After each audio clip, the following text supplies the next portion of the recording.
Cordial saludo. Bienvenidos a este espacio de formación empresarial. El día de hoy analizaremos los tres pilares fundamentales de la fase operativa y legal de la administración del talento humano en las organizaciones.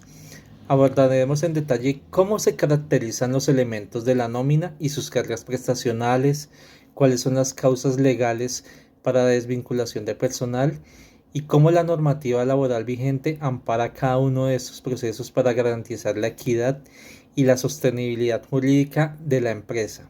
Acompáñeme en este recorrido técnico.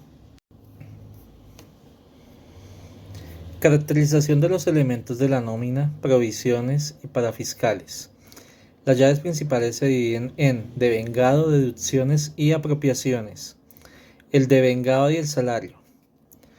Comenzamos con la caracterización de la nómina. El gran primer bloque es el devengado, que representa el valor bruto del total de los ingresos de un empleado que recibe en el periodo dispuesto. La base de este bloque es el salario definido por el Código Sustantivo del Trabajo como la contraprestación directa por el servicio prestado.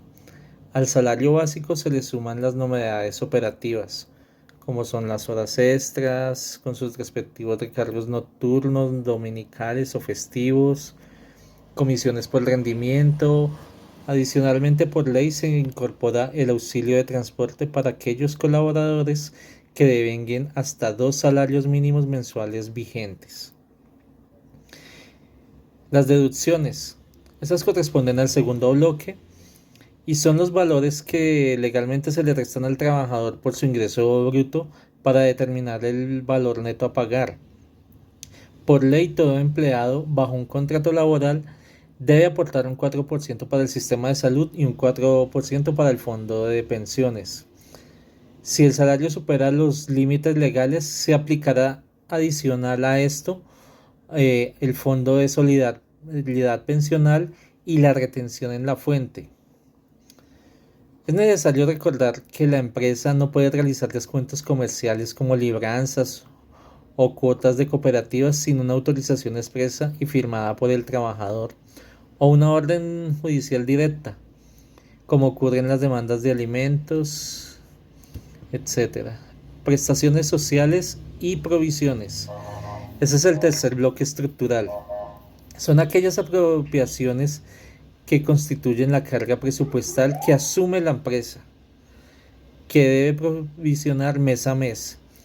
Dentro de ellas encontramos las prestaciones sociales, beneficios obligatorios que complementan el salario, como por ejemplo la prima de servicios, que equivale a un mes de salario por año elaborado, provisionando el 8.33% mensual y pagándose en dos cuotas, en junio y diciembre. Las cesantías. Es un ahorro obligatorio del 8.33% mensual para proteger al trabajador en caso de desempleo.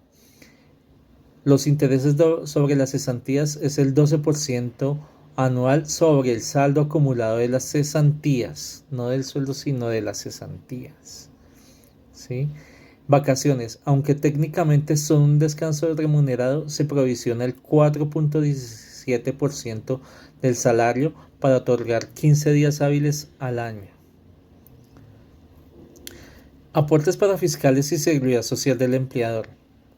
En cuanto a estos aportes, la normatividad colombiana exige que las organizaciones financien de forma mensual el sistema de protección social mediante 3 entidades que son las cajas de compensación familiar, un 4%, el ICBF con un 3% y el SENA con un 2%. A esto se le suma la seguridad social a cargo del empleador, que para ellos equivale un 8.5% para salud y 12% para pensión.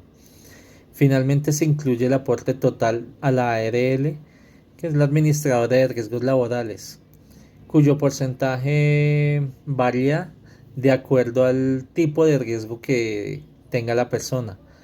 Clase 1 para riesgo mínimo, que es de oficina, y la máxima, que es clase 5, para actividades de riesgo que son como la construcción o la minería. Causales de desvinculación del recurso humano.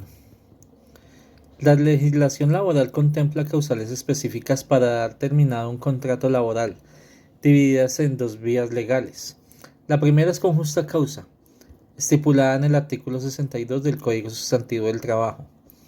Esta procede cuando el trabajador incurre en faltas graves como incumplimiento sistemático de obligaciones, actos de violencia, entrega de documentación falsa para el ingreso o violaciones directas a los reglamentos internos de la empresa. La segunda vía es sin justa causa, que se da por una decisión unilateral del empleador sin que exista una falta del trabajador. Existen también las causales objetivas como terminación por mutuo acuerdo, vencimiento del plazo pactado en los contratos a término fijo o la culminación de la obra labor determinada. Los procedimientos correctos y el debido proceso son los siguientes. Para ejecutar una desvinculación se requiere seguir un proceso administrativo estricto para evitar demandas laborales y sanciones. Lo fundamental es garantizar el debido proceso. El derecho a la defensa del colaborador. Si la causa es disciplinaria, el área de talento humano debe en primer lugar citar formalmente por escrito al trabajador a una diligencia de descargos, detallando los hechos que se le imputan. Durante la diligencia se escuchará su versión y se recibirán sus pruebas. Solo después de analizar la gravedad de la falta y verificar que ésta esté tipificada en el reglamento interno, se procederá a redactar la carta de terminación de contrato, la cual debe fundamentarse únicamente en los motivos discutidos en los descargos. Ahora, si la desvinculación es sin justa causa, el procedimiento exige la notificación inmediata y el cálculo inmediato de la indemnización correspondiente según el artículo 64 del Código Sustantivo del Trabajo. Normatividad laboral vigente. Llegamos al marco normativo, que es el que regula e impacta la nómina, contratación y desvinculación. Toda la articulación del talento humano en nuestro país está condicionado en el Código Sustantivo del Trabajo. En esta norma establece límites para que las organizaciones públicas y privadas no vulneren los derechos de los colaboradores. Esta normativa impacta la contratación al definir requisitos de validez de los contratos, regulando con precisión los periodos de prueba y prórrogas sucesivas, especialmente en los contratos a término fijo inferiores a un año. Estos no pueden renovarse de forma indefinida y por periodos de 12 meses tras la tercera prórroga. En el ámbito de nómina y desvinculación, las leyes actúan como un blindaje financiero. Por ejemplo, la ley impone que al finalizar el vínculo contractual, el empleador debe proceder a la liquidación definitiva de prestaciones sociales y salarios pendientes de forma inmediata. Este retraso, en los casos que lo haya, activa la denominada indemnización moratoria o salarios caídos, que equivale a un día de salario por cada día de retraso. Asimismo, las mesas tripartitas de concertación y directrices del Ministerio del Trabajo regulan las actualizaciones del salario mínimo e imponen multas y auditorías ante cualquier descuento no autorizado o ante la evasión del pago de los aportes para fiscales de seguridad social.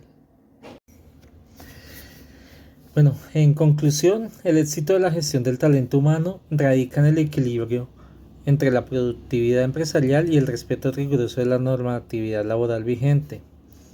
Conocer la estructura de la nómina, liquidar correctamente las prestaciones, provisiones y aportes para fiscales y gestionar las desvinculaciones mediante los debidos procesos legales protege a las organizaciones de contingencias jurídicas y consolida un clima de transparencia y equidad para el cliente interno.